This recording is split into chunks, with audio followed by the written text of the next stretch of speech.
Hey math kids, today we're going to talk about division by surds. We are in section 3B in your book, and we're going to start on example 7.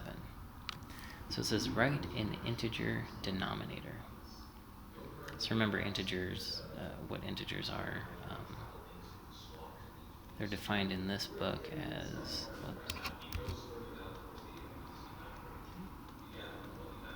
all the whole numbers and as well as negative. Okay, so we want the denominator to look like that.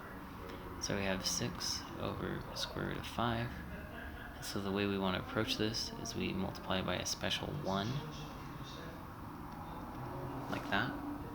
So square root of 5 times square root of 5 is going to be square root of 25, which is 5. So try to get in the habit of just being able to see that a root times itself is just going to be that number under the root.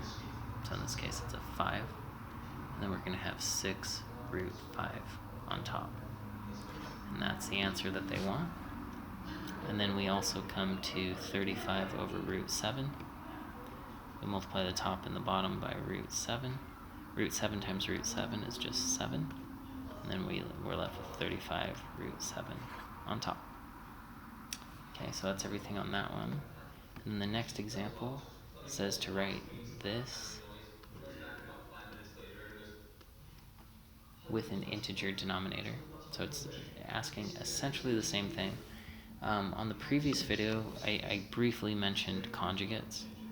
And so that's what we need to do, is multiply by the conjugates. Remember, the conjugate is something that looks exactly the same, except for the second part, we changed the sign. So notice how we kept the sign on the 3, but changed the sign on the root 2. And we always need to attach that to the radical piece. So we have a real piece and a surd. So we're going to attach it to the surd. So when we do that, we do 3 times 3, we get 9. 3 times root 2, we get 3 root 2. 3 times negative root 2 is negative 3 root 2. And then negative root 2 and root 2 is going to be negative 2, because it's the same thing under the radical, right? Or another way you could think of it is root 2 times root 2 is root 4, which also turns into a 2.